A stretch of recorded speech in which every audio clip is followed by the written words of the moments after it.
Hello everyone, here to let you know what matches happened on Monday Night Raw for November the 15th, 2021. 8 matches happened. The winner of Raw. Bianca Belair took on Tamina Snuka, one-on-one. Tamina had way too much offense. It was a bad match. Again, I don't know what Tamina was planning to do at one point in the corner, but she just stopped and she had to think about what she was supposed to do or what she was planning on doing. That didn't look good. Bianca kept doing her signature thing where she'd knock somebody down, then jump up at the turnbuckle and slap her butt cheek. She did that a couple times, which just ticked off Tamina and just leveled her over a clothesline. And then just super kicked her right in the face. Then Tamina started working on Bianca. Bianca started fighting back. Hit her a drop kick right in the face. Knocked her into the corner. Did some mudhole stumps like Stone Cold Steve Austin used to do.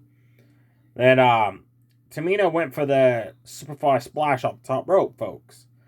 And Bianca countered it and body slammed him off the top rope and then hit the KOD driver for the 1-2-3. So Bianca picked up the win. After the match, Piper Niven came out and addressed that she's still mad that she's off the Survivor Series team and that Bianca was on it. She has no regrets costing her a chance at the Raw Women's title last week in the Fatal 5-Way. And after Survivor Series, she's coming for Bianca. I'm kind of confused here. When Piper Niven debuted a few months ago, she was a heel with Eva Marie. Then suddenly turned her face. Now suddenly again she's a heel. Make up your own mind already, folks.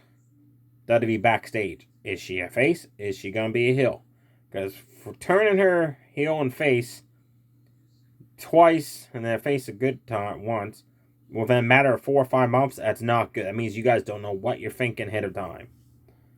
Vega took on Nikki Cross. I really can't tell you how this match went, folks, because I stepped out of my room to get a drink of water. Came back in, the match was over. I'm like, what the hell? The bell just rung when I went out to get a drink. Apparently it was a very short match. I read online that Vega won the match. Poor Nikki. And after that match, Rhea Ripley took on Carmella one-on-one. Carmella, of course, put on that stupid, god-awful looking face mask. Whoever came up with that idea of her wearing that mask needs to get slapped in the face and then have that mask put on them. Then they'll know how stupid it looks. This was a really good match. You gotta check this match out, folks. Rhea Ripley got fired up, multiple clotheslines to Carmella, then North Light suplexed her for a 2 count. Then Carmella caught her coming at her with 2 back-to-back super kicks, raked her across the back, slapped her a few times. And Rhea Ripley got mad and hit the Riptide for the 1-2-3.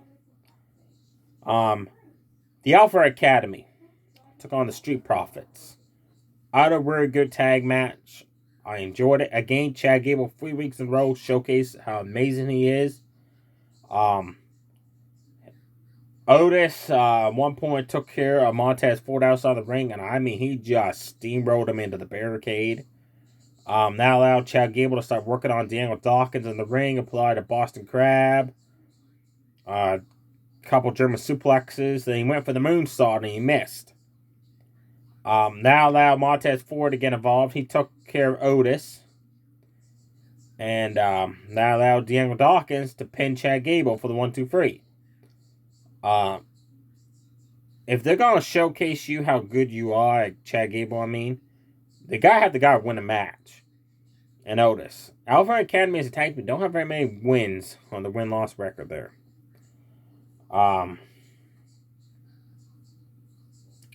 Yeah, Gable needs a victory. He really needs to win big time. Same as Otis. I'm sorry. Montez Ford pinned Gable. I apologize there, folks. Big E and Matt Riddle took on the Usos. Because the Usos showed up on Raw to soften up Big E before Survivor Series, where Big E faces Roman Reigns in the Champion vs. Champion match. Of course, it was so predictable to see Seth Rollins and Randy Orton got involved, so it became a 6-man tag. If you guys have a plan for a 6-man tag, just have the friggin' 6-man tag. Do not have other 2-on-2, then become a 6-on-6, and probably 8-on-8. Just have the match you want. Don't have all these segments and all this stuff in between. It takes away from the match. Good 6-man tag. I really enjoyed it. Big E was impressive, folks. He just destroyed Jimmy Uso. Like, freaking manhandled him. Then he just manhandled Jey Uso. Matt Riddle got a nice roundhouse kick. I'm sorry. Some kick strikes. Then he hit a running forearm in the corner, all three guys. Then hit some suplexes on him as well. Then Orton got involved. Seth Rollins roundhouse kicked him down, applied a sleeper hold. He tagged out to the Usos. One of the Usos, then they double teamed Randy, made a wish, a double team move. That looks painful when they do it every time to somebody. Orton eventually got worked on for quite a bit, then he tagged out. All six guys started fighting each other. Big E just freaking steamrolled one way across the ring to the other side and clotheslined Uso to the outside. Orton RKO the other one. And then Seth Rollins pinned Matt Riddle from behind because they were the legal people. So Rollins stole the win for the team. After the match, Orton RKO'd Uso again, just for the fun of it.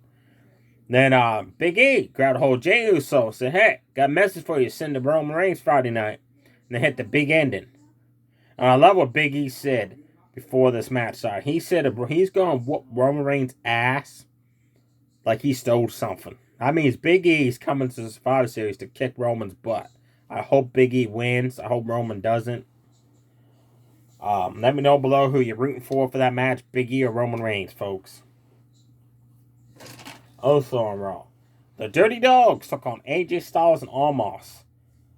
Match started, Omos and Bobby Roode. Almost just destroyed Bobby Roode. Like, power slammed him down, grill press slammed him. Couple shoulder tackles. He did do an awful looking snake eyes in the corner. That looked bad. Dolph Ziggler tagged in, tried his luck, almost knocked him down a couple times, and he tagged in AJ Styles. Styles hit the phenomenal form on Ziggler for the 1-2-3. Quick, short match. I wasn't a fan of it because the Dirty Dogs are the number one contenders to face RK Bro after Survivor Series for the Raw Tag Team titles. If you're going to make the number one contenders look dominant, don't have them lose like a squash match to AJ Styles and Omos. That doesn't make them look like they're a threat to the tag team titles. Know what I mean, folks? Rey Mysterio requested to face Bobby Lashley for what Bobby Lashley did to his son Dominic last week. Now he's on the Survivor Series team. This was your main event on Raw, and it was kind of bad. 20 minutes. Rey Mysterio came out. Then 20 minutes of commercials and backstage promos running down the Survivor Series card. So I don't know what the hell Rey Mysterio did in that ring for 20 minutes off TV. Then finally Bobby Lashley came out. Then we went to commercials. Came back on. It was like a 10-minute match if you're lucky. Rey hit a nice couple of top rope moves.